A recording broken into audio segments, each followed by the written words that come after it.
Indian economy will become a $5 trillion economy by 2026-2027. In fact, an earlier forecast of IMF projected that by 2028-2029, India will be a $5 trillion economy. Now they have reduced it by 2 years from 28-29 to that of 26-27. This is precisely because, the expected exchange rate was revised, to 84 rupees per dollar from 94, which was originally the exchange rate used for projecting India's GDP in terms of dollars.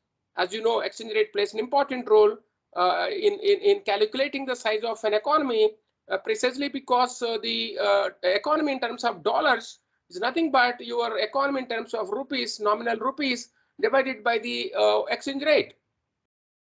And this is a very positive news for India. That is, by 26-27, we will be a $5 trillion economy. And this is as per the IMF's forecast.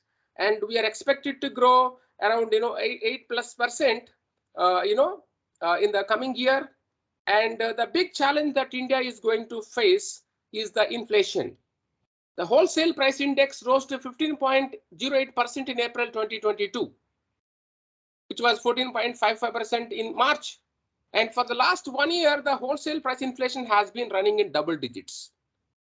And this is having also impact now on the consumer price index. The consumer price index is 8% for the previous month. So this is the biggest threat for our growth prospects in the short to medium term. As we know, RBI began tightening its monetary policy. We have to see how it is going to impact the liquidity conditions and the interest rates, the cost of funds, and so on. So with this, my initial remarks, I welcome my very dear friend, Vivien Massot, for the session. Thank you very much. Now the floor is yours, Vivien. Can you hear me well? Yes. Okay. Can you see the slide? Yes. Okay, so after technical checking, I must thank you all for having me here today. It's a great pleasure. I must also start by saying that I have a very dear and close association with Sri Venkateshwara College, because the first economist to join TiC Economics in India 10 years ago graduated from your college, and so she was a brilliant economist, and now she works with SBI, but for several years at TiC Economics, we had a great pleasure working together. So yes, thank you, Vivien. I remember it was Disha Ketrapal. Exactly. She was a batch 2009 pass out. Yes. In fact, you yourself told me that you selected one of our students. I was so happy. Yes, and since then I have a great esteem for your college, and so Chennai, it's more difficult to have a young economist from Delhi, but maybe later it will happen again. So thank you. Was the first point to clarify. On the selection of the topic, it will be a synthetic presentation on our work. So and because we do lots of applied economic analysis, economic research, we thought it would be more interesting to focus on India, because you all have some in-depth knowledge on the economy and how we use our tool on Indian economy. You can be helpful for you. If I had chosen any country that you are much less familiar with, the connection between the tools, the methods, and the outputs would have been maybe less relevant for you. And so I decided that it would be more interesting like this. I will start by giving you the outline of the presentation. And the background first on TiC Economics. TiC Economics is a private independent research company based in France, and we have a subsidiary in India for 10 years now. We look at international financial economic issues for very large corporates. All our private clients are either in the finance sector, banking, asset manager, or in the industries and services. Across sectors, we can work.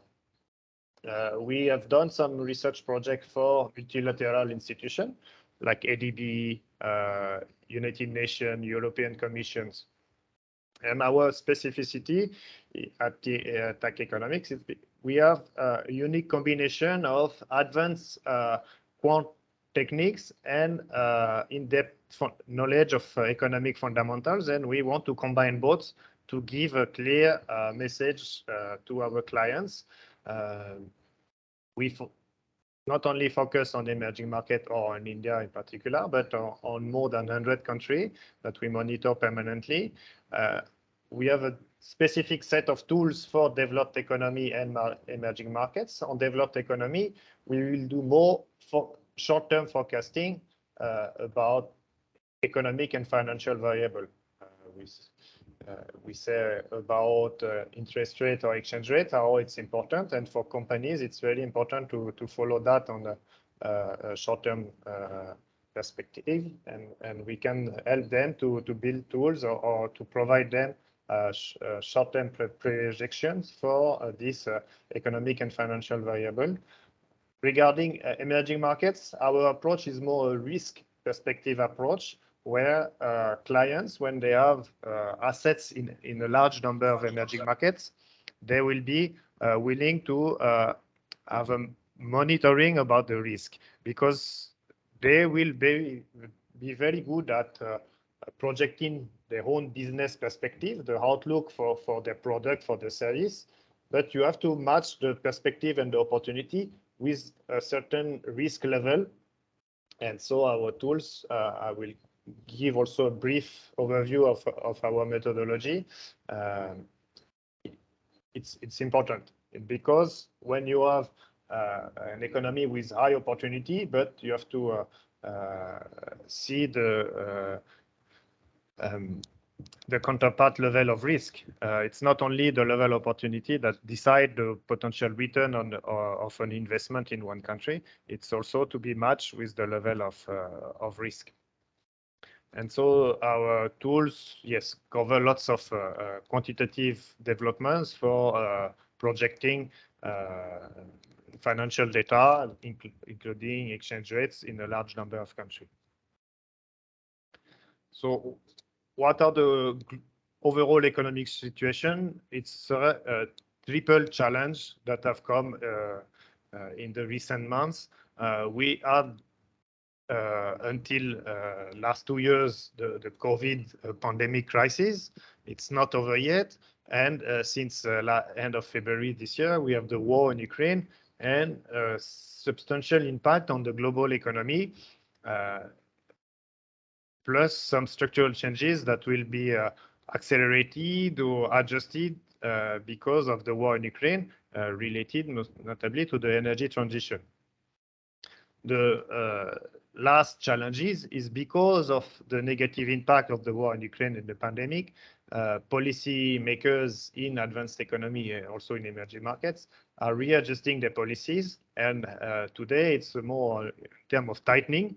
And so this has also negative financial repercussions for emerging markets. And so that brings a situation where the Indian economy itself is in a conundrum situation. There is lesser room for fiscal and monetary support when the economy, we know, is slowing down and inflation is still high. So how the authorities can react to that, it's both a short-term and long-term decision, and it's I'll try to give you some pointers on how the economy will perform in the next quarters or next years. First, on the war in Ukraine. So there is the dramatic war situation. The conflict is having a negative effect on human life, on physical and social infrastructure themselves in Ukraine. But we try to look also at the global impact across the globe. And the first channel of transmission of the impact is through trade. Even though many countries are very far away from Russia or Ukraine, still almost all countries are dependent on at least one of their products. It means they are dependent. Imports from Russia or Ukraine and Ukraine represent more than 20% of the import of that products. And then on the map, you can see the number of products that would be dependent from Russia and Ukraine. And so the neighboring country of Russia and Ukraine have a large dependence for more than 100 products. And so because of sanctions, because of higher price of commodities, this trade relation will be severely affected. But as I said, there's no country that is completely immune and not reliant at all on Russian and Ukraine inputs. So it means that there will be disruptions in the supply of raw material mostly, but also other equipment potentially. And this will have repercussions on the whole supply chain at domestic level and at global level. And so this is also fueling the trade tension, supply chain disruption that we have already seen since 2 years and the pandemic crisis. And sensitivity to Russian and Ukraine markets is very different depending on the country that we look at.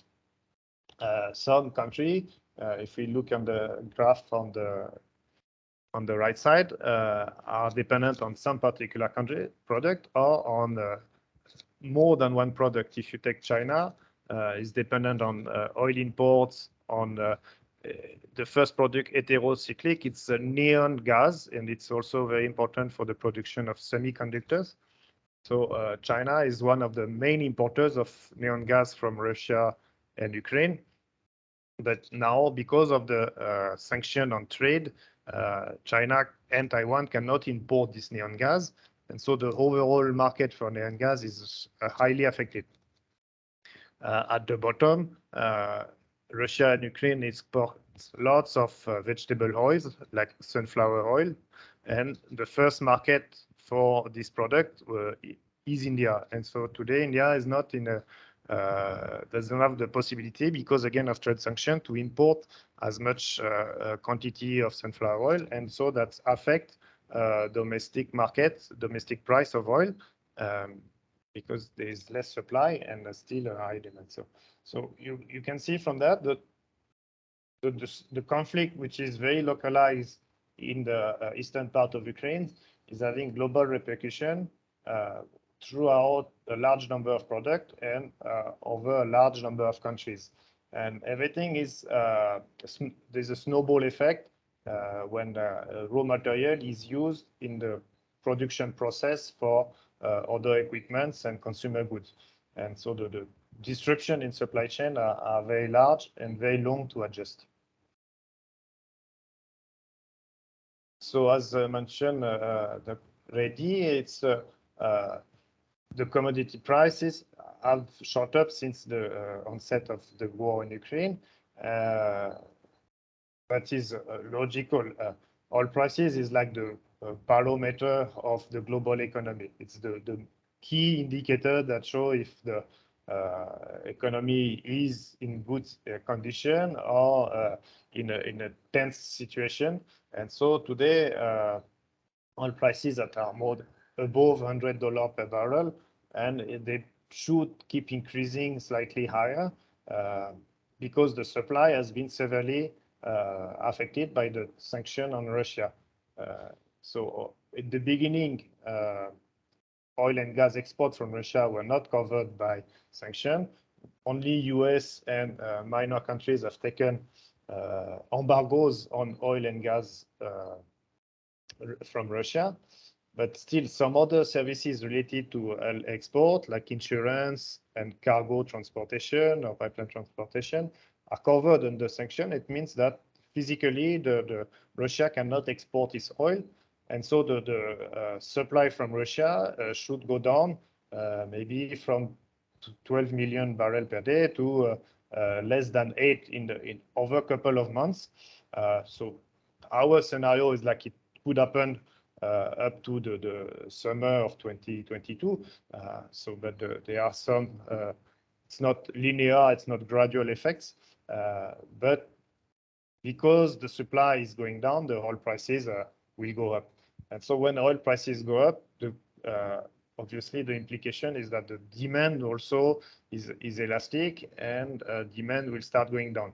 We've seen that China, because it's a large oil importer or oil consumer, China's demand for oil has already decelerated, and so that's one part of adjustment in the oil demand that leads us to think that the oil price after some point will start to decline in the second part of the year and later in 2023.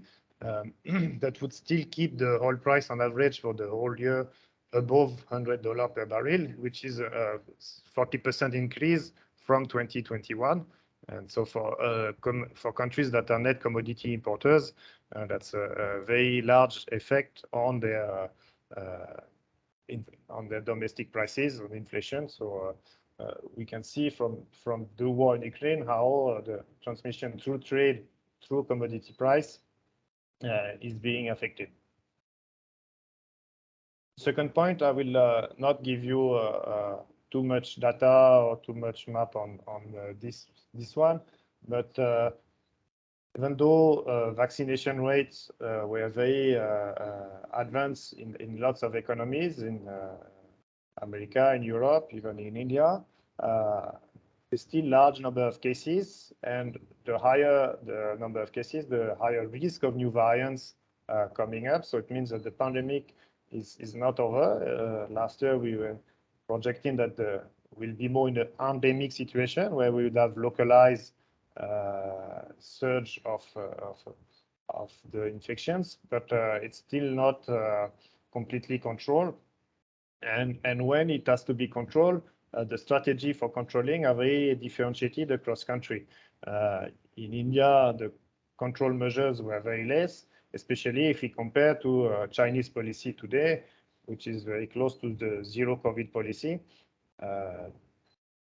They had a large share of the population vaccinated, but they still wanted to prevent the maximum number of infection with very restrictive lockdown for several weeks in large part of the country, including a very economically important part.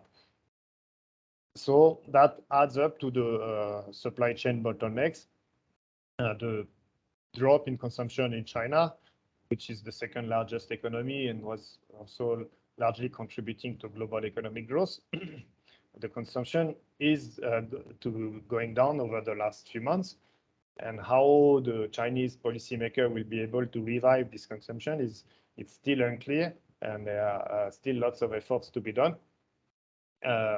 And also one legacy of the COVID crisis over the last 2 years is this very significant increase in the debt level. Again, I don't want to put too much data here, so it's just this key message. But when we distinguish, do the decomposition of aggregate debt increase, it's firstly debt in emerging markets that have grown faster than in advanced economy in relative terms. And across type of agents, it's mostly the corporate debt and household debt, so the private debt that has increased the most, but also government debt has increased significantly from a higher level. So all the agents have issue of debt overhang, debt sustainability, and so how this will be resolved means we come to the situation also where global interest rates, global financial conditions are tightening. And so when countries with lower income or lesser debt sustainability have to refinance their debt at a higher cost, the problem of sustainability is very clear, very obvious, and we can have a more likelihood of default event or restructuration event.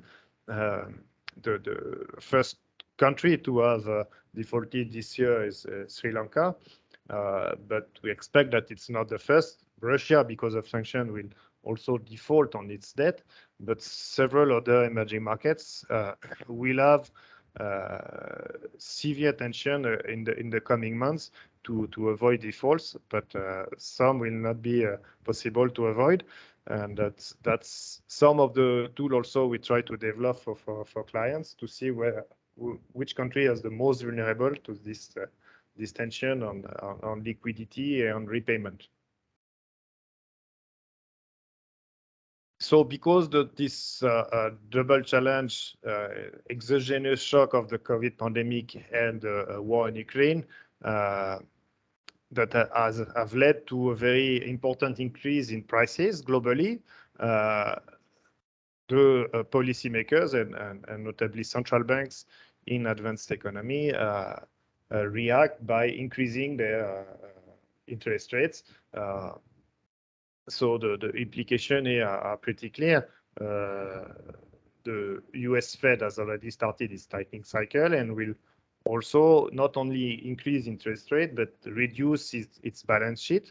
The Fed used to purchase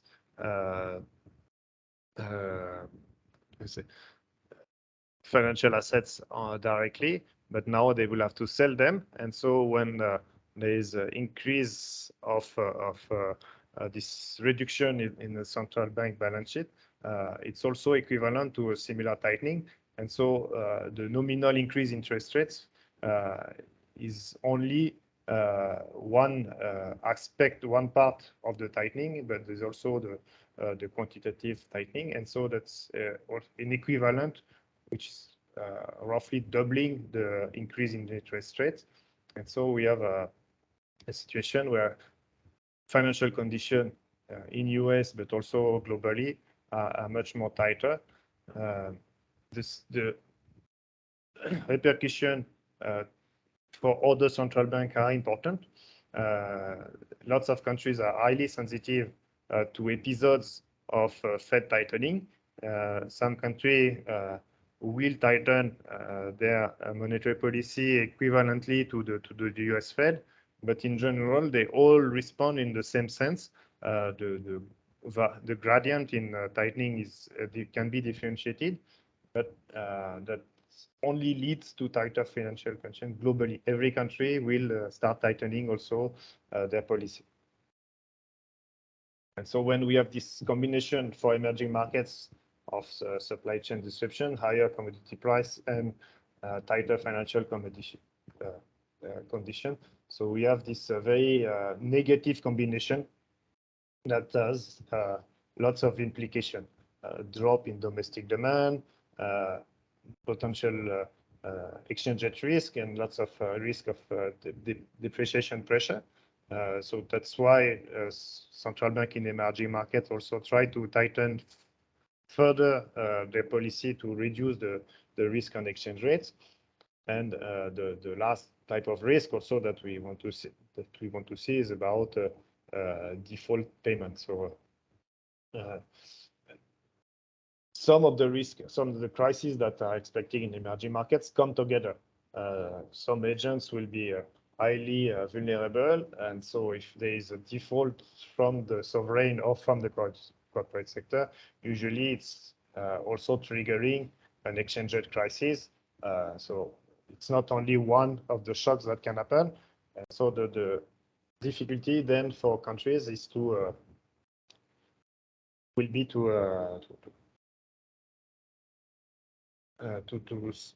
get out of the economic crisis when they have a double shock or triple shock, and it's even more difficult when only one component of the shock is if it's more exchange rate pressure, the central bank can react, but if there's a default and capital control, then it's much more difficult for the authorities to adjust in the short term to support the economy.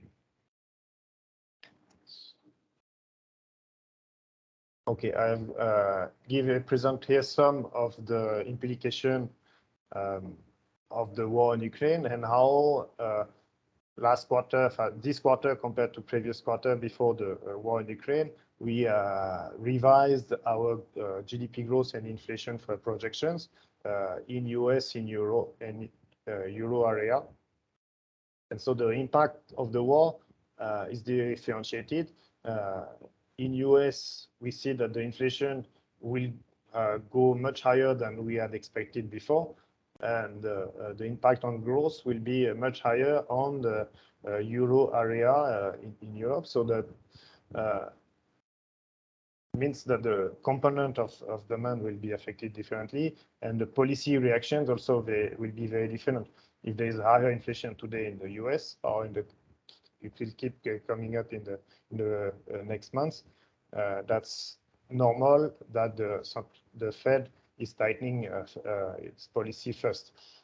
Because the growth will be slower in Europe, the central bank delayed its answer and tried to be accommodative as long as it could, despite rising inflation also.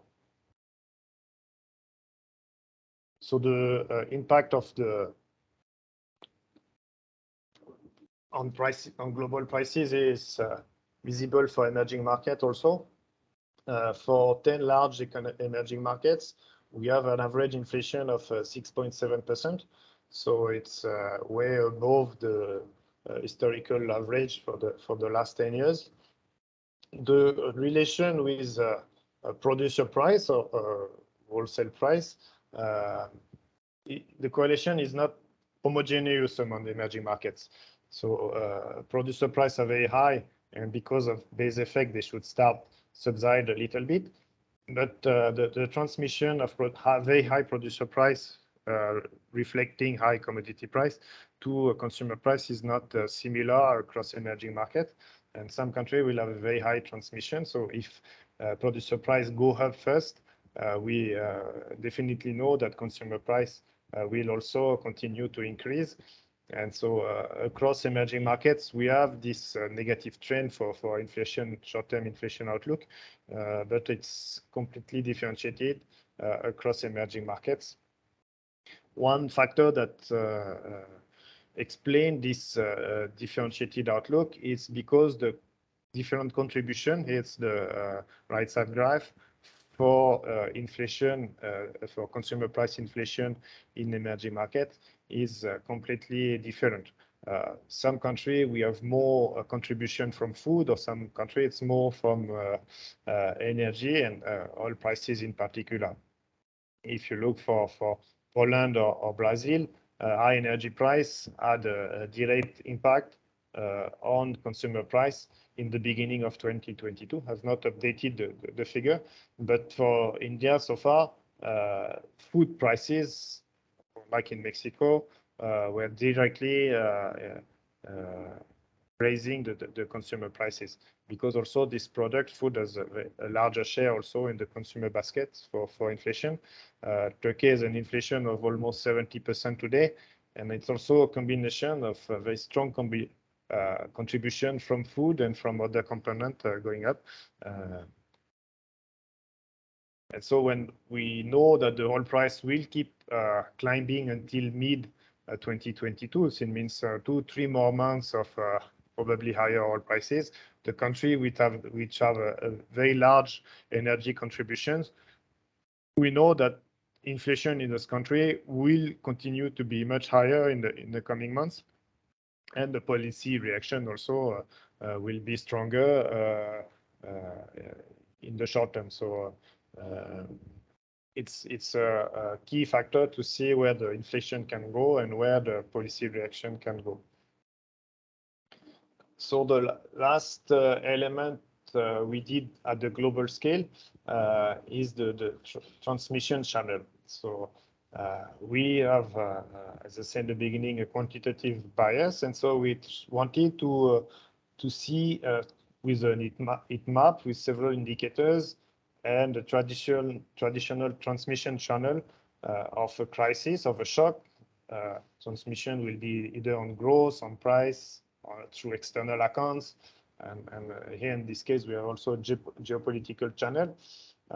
We wanted to rank 100 countries and see which country were the most sensitive to the war in Ukraine, and which country were the least sensitive, and which component were contributing to the most to the overall transmission of the war in Ukraine. So unsurprisingly, Belarus, the first country, which is a close ally from Russia, is highly sensitive to the war in Ukraine, with component in terms of growth. So for the growth channel, we look different indicator of trade, of supply chain. Supply chain is the number of products that countries are dependent from Russia and Ukraine. This was the map I presented in the beginning. We have to see if the country is a net commodity importer or exporter. And so it's see that if higher prices for importers will have also negative effect on demand. And the purchasing power is also the price effect of this higher commodity, which is also impacting demand. On the inflation channel, we have two main components. It's through cereal, so it's reflecting the food component and energy. And we look both, for each of them, we look at a combination of, again, import dependency and consumption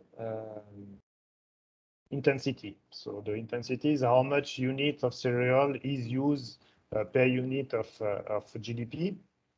And so the higher the intensity or the higher the import dependency, the larger the transmission of the war in Ukraine will be. And similarly for external balances, where we have this import dependency and commodity dependency and Russian tourism. We have to include this Russian tourism as a key factor. If you remember in the beginning of the year, Sri Lanka was saying that they were already in a tight spot and close to a crisis after 2 years of not global lockdown, but a very bleak situation for the tourism sector globally. Sri Lanka was expecting a much better year in 2022 and having more foreign currency receipts from tourism with the reopening of international travels. But the fact is that the main inflows of tourism in Sri Lanka come from Russia and Ukraine. So the country Sri Lanka is very dependent on Russian inflow, which are blocked because of sanctions on Russia today, and unfortunately, Sri Lanka is immediately falling into economic crisis because of this today. All index have been normalized from -10 to +10. So +10 is the largest impact. And we have some data which are in blue, which are negative. And it doesn't show that the impact will be necessarily negative. It shows that some country, and especially if you are a commodity exporter, the impact can be negative, can be positive on your economy. Countries that are exporting oil today, except Russia. Russia also had some positive effect in terms of external accounts in the short term, but other large commodity exporters in the Middle East or some African countries are benefiting from very large increase in commodity prices over the last few months. And if oil price stay 60% or 40% above last year average, it's only positive for their external account, maybe for their investment dynamic, and for consumption also can be supported in their country. So that can offset some of the negative element, and in case of lower transmission from Russia war in Ukraine, it can also be positive at for the overall index. Again, to further analyze this heat map, so the region which has the most affected country will be Europe. So we see Belarus, Georgia, Armenia, but it's not only Europe. And surprisingly, lots of Middle East and North African country are significantly vulnerable to the transmission of the war in Ukraine. Again, because they are dependent on the trade with Russia, because they're dependent on imports of cereals or energy from Russia, and the consequences can be quite problematic in some countries when it's not a question of price for food, but it's a question of supply. A country where dependent on food supply from Russia for cereals, and so not only the economic consequence can be important, but the social humanitarian consequence also can happen in the short term. And so we are able with this heat map, there's only 15 countries here, but to rank 100 countries and to see which one and which channel contribute to the highest vulnerability. India is at rank 36, is having an intermediate level of risk with 3.6, you can see. So it's integrated with Russia through some specific products, equipment. And so the supply chain component is high, but also the energy import dependency, not only to Russia and Ukraine energy imports, but because it's a net commodity importers and higher global oil price have a very negative effect on external accounts, on its external balances. And we can compare the country at the bottom, South Africa or Brazil, are much less vulnerable, but also there is a proximity factors because they are also further away from the conflict area. Also, they are slightly more immune to the transmission of the shock. I'll come to India now, and how the tools we have seen at the global scale can be also incorporated in our diagnostic on Indian economy. It's not only the outcome, it's more on the methodology, that how we want what we want to say to clients and how we come to methods that can help us build our message on clients. That is important for me to share with you. And so in terms of key message on the outlook, it's more the intermediate moderate transmission from the war in Ukraine. There are higher oil price effects that is affecting domestic prices and external account. We have very high public debt in India, and the end of the accommodative policy from the central bank. And the last point is that India is becoming a major economy. It's in the top 6 of the economy globally. But obviously, when your economy is bigger, also there are more challenges. You're more involved into geopolitical tensions, and that can bring strong financial volatility. So India is very sensitive to that also. So here we look at our core measure of risk, and it's the economic and financial risk ratings. It's a tool that we have developed more than 25 years ago at TiC Economics, and it incorporates one dozen of indicators.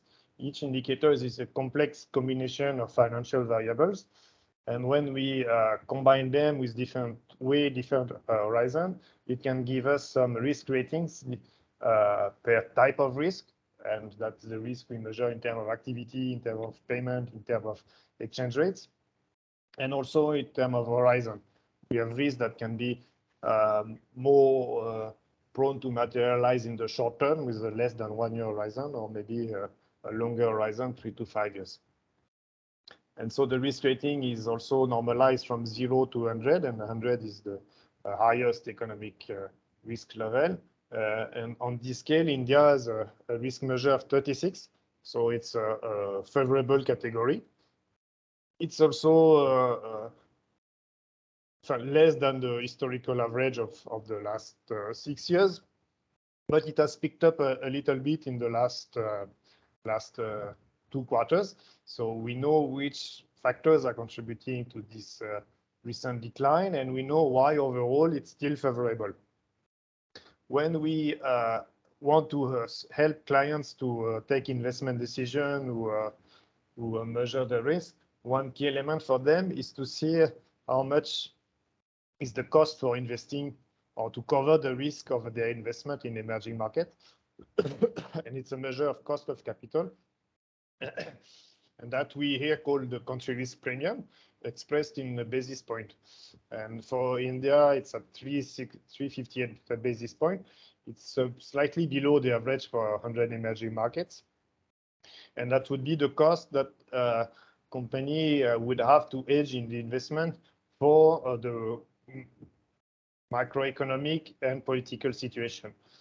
Then finance their own projects based on the profitability of one asset. But for global, for MNCs, they need to also incorporate the cost of the macroeconomics, the risk to the macroeconomic situation and geopolitical situation. And there we have three elements for India that are mattering for the country risk premium. So the risk rating of 36 is translated in a economic risk premium of 127, which is a premium which is also equivalent to the political risk. So political risk premium is derivated from a database called Worldwide Governance Indicator from the World Bank, and which look at the business environment, on the political stability, voice and accountability. And so with 130 basis point for political risk premium, it's almost the average. It's slightly below, again, the average for 100 emerging markets. And the transmission from the war in Ukraine also increase the country risk premium in the short term. We have to incorporate an element that is not related to the structural feature of the economy, but also to its vulnerability to a substantial external shock. And we know through which channel India is more vulnerable, but that's how we incorporate this measure for clients. So we look more here at cyclical condition, but no, maybe the bullet points on the right side show why the risk rating is favorable. It's a couple of elements that incorporate, and it's not exhaustive list, but one element that gave a strong risk rating is the level of forex reserves. So when you have large foreign exchange reserve, it's a measure of the ability of your economy to build up buffer, and so that reduce the risk at the macroeconomic level. India has more than 500 billions of reserves, and it's also among the top 6 of foreign reserve held by its central bank. So that's a key factor reducing the country risk. Another level is another indicator is the external debt, which is at 20% of GDP, and it's mostly long-term concessional debt, public debt. So it's very manageable, and so the risk associated to this low level of external debt is very favorable. Another part of the risk component that is very variable is the foreign direct investment, and it's very high in India, especially in comparison to other large emerging markets. And why it's important to have large foreign direct investments? Because India is also having a structural current account deficit that needs to be financed by capital flows. And it's financed either through loans or short-term investments, more speculative investment and more volatile, or it's financed through FDI, which will have a more stable effect on the economy, which investors tend to keep for a longer time. And so it's reduced the risk of financial volatility when FDI flows are larger to finance the current account deficit. I've not updated the figure, but I think it was released for last quarter. It was already above almost at 40 billion for the first 3 quarters of the last financial year.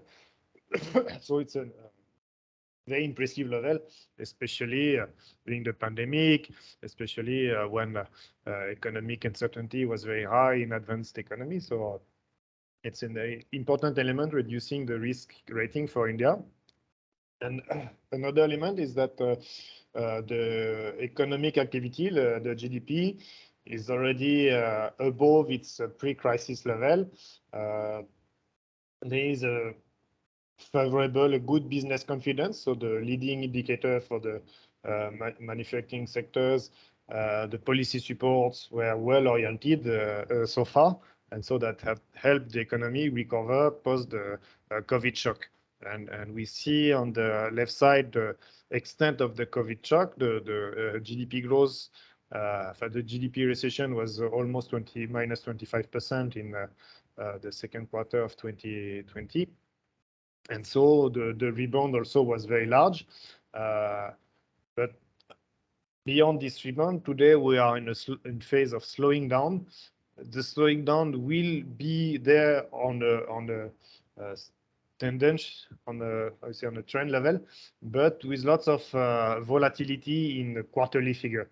And so we should not take very large GDP growth or very low GDP growth figure in the coming quarters are very indicative of the strengths of the Indian economy.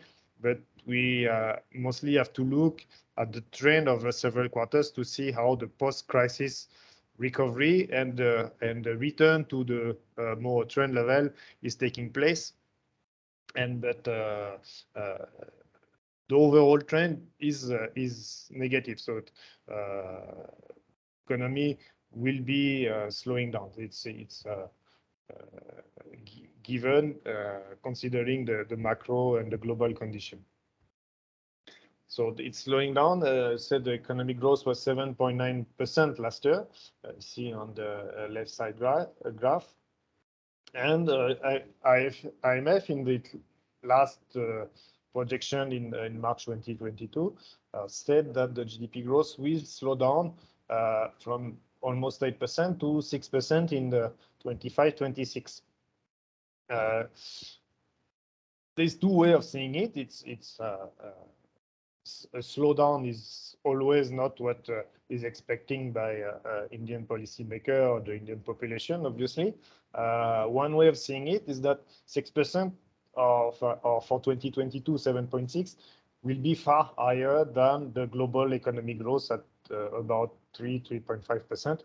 And so this gives lots of room for India to perform much better than the global economy this year and in the coming years also. There is no chance that the global economy rise above 6% in the next 5 years.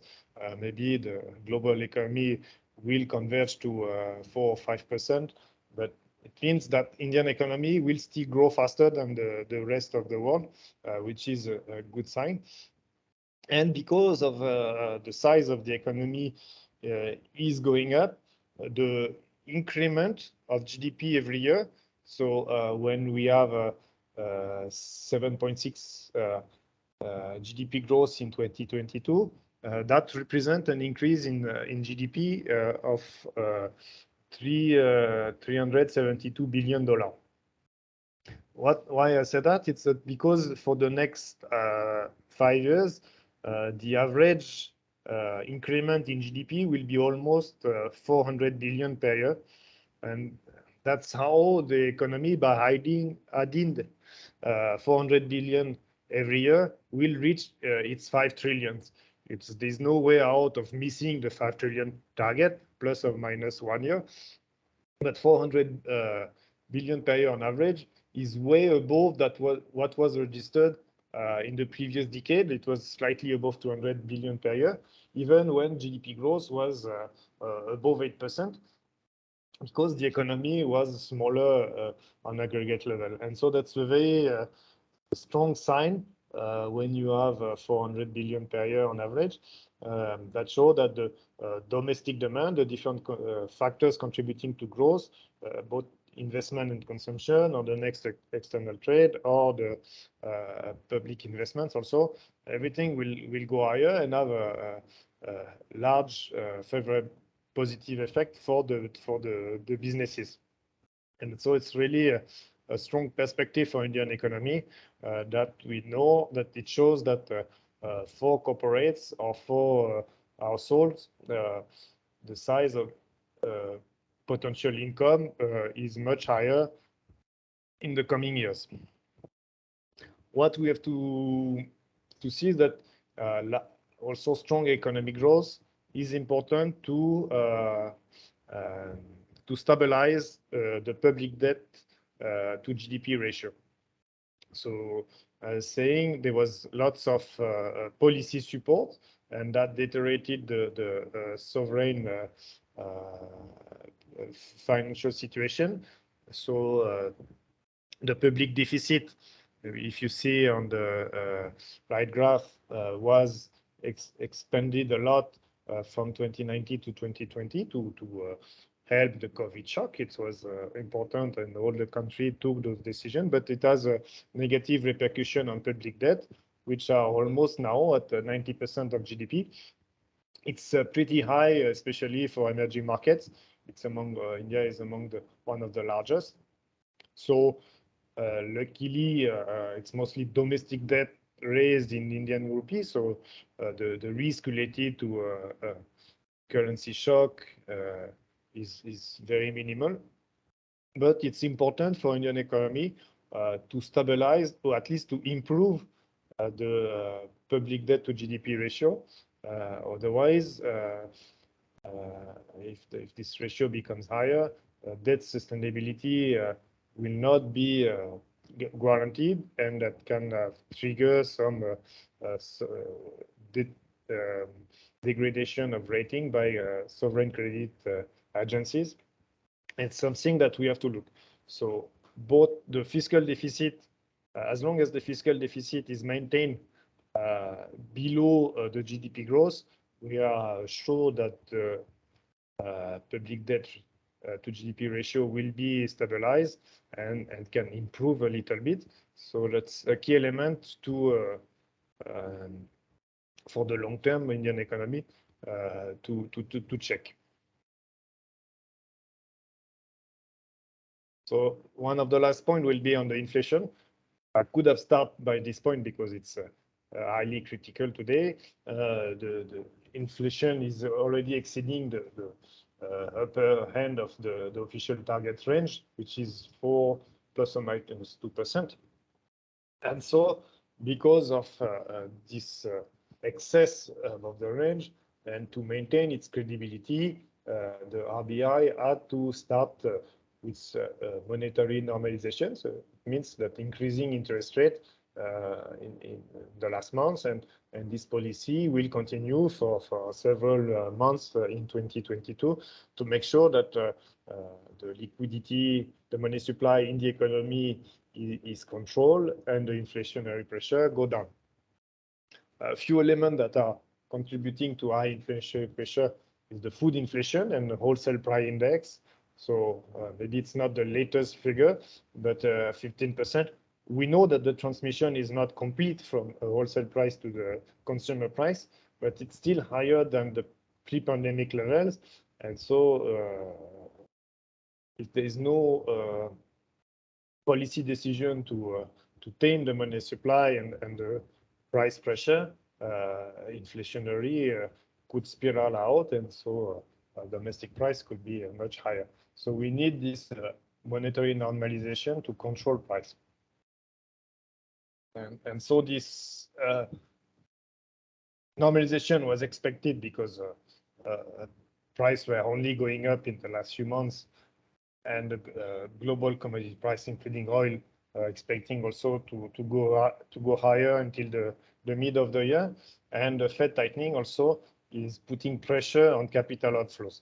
If the interest rate differential reduce between US and other emerging markets, capital flows will go back to the US because there the returns are safer, and so the central bank in emerging markets have this interest to tighten the policy to reduce the impact, to reduce capital outflows and their negative impacts on exchange rates.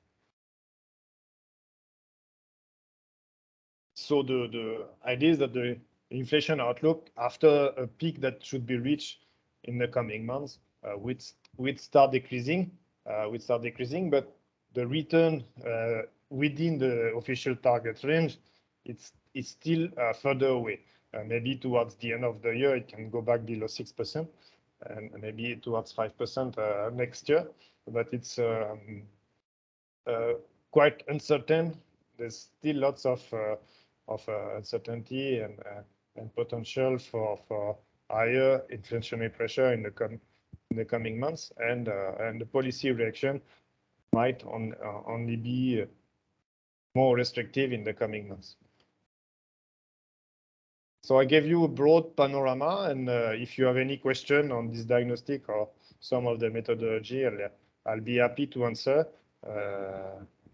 Feel free to ask any questions you want. Okay. Yes, thank you very much, Vivien, for such a wonderful presentation. Throughout, I have been very closely following your presentation, and each and every statement of yours is underpinned by rigorous research. This is my first observation. And thank you for giving a relatively brighter, projection of India's growth prospects. The term stagflation, as students understand, a situation of high inflation and low growth, is generally restricted to textbook discussion. But now our students are going to see that during their student days, the world is going to undergo a textbook phenomena known as stagflation. It's a very wonderful presentation, and now it is open for questions and answers. If you have any questions, Vivien has shared his PPT with me just a few minutes ago. I'll be distributing that PPT to you all. You can further go through it, and although he took about 45 minutes to make a presentation, I'm sure it must have taken several days or maybe weeks and months to prepare such a wonderful presentation, the global economic scenario and India's perspectives. Yes, now the floor is open for questions. If you have any questions, he'll be very happy to take maybe 2-3 questions. Yes, Mahek.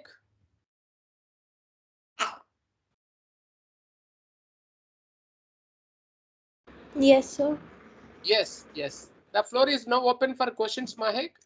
If you have any question to our guest speaker, you may kindly ask.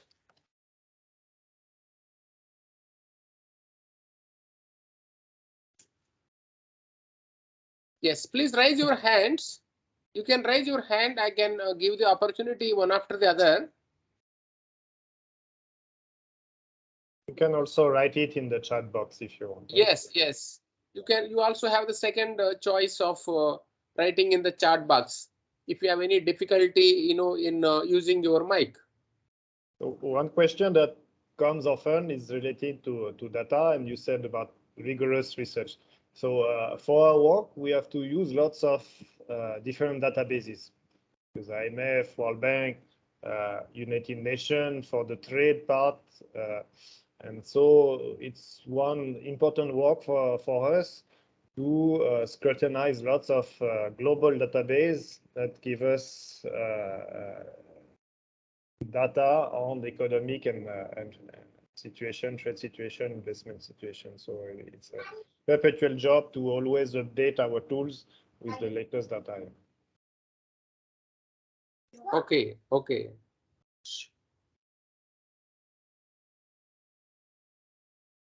Or maybe I was clear enough and nobody has questions. So no one have questions, but I have some questions to you, Vivien. Okay, please go ahead. Yes, you are aware that India's public debt to GDP ratio is one of the lowest when you compare it with the countries of the same size, right?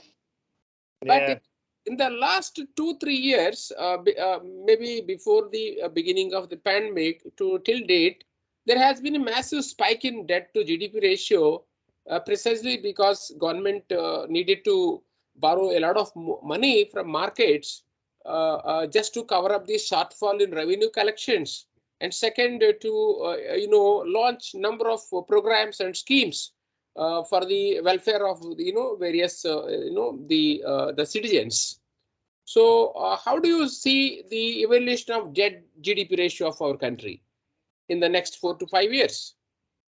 Okay, So the priority for any government should be to at least stabilize the public debt to GDP ratio. It's a matter of sustainability of its public debt. Because it's high, that's the minimum the government should do in India. And so to achieve that, as long the fiscal deficit should be always maintained at a percentage below the percentage of GDP growth. So it's the best way to ensure that public debt sustainability is stabilized. And the problem is that when we compare Indian situation, it's not necessarily compared with large economy, which are more advanced. It's usually compared with also factors like level of per capita income. And so among this group of country with lower GDP or income per capita, India is performing much worse. And so this 90% of GDP public debt is excessive in this group, and that's where the situation is more tense. Okay. Thank you. Yes, any other questions before we close the session? Can I call someone like Devika? Are you there? Devika Mishra.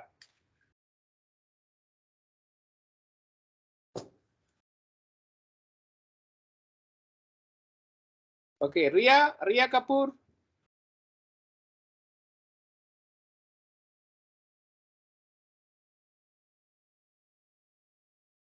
Okay, if there are no questions, we shall close the session. Now I would request Ria to propose vote of thanks. Ria. So now, as we reach the end of this session, I would like to express my sincere gratitude to Vivien sir for such an informative and insightful session. Thanks a lot, sir. We got to learn a lot today. Welcome. Yeah, thank you very much, Vivien. We'll be happy to invite you to our college when you are in Delhi. Please let us know Sure. when you are visiting Delhi. And you are aware that now Delhi University is opened for physical classes and other academic work. Good. Yeah, it has been a great learning experience for me to listen to you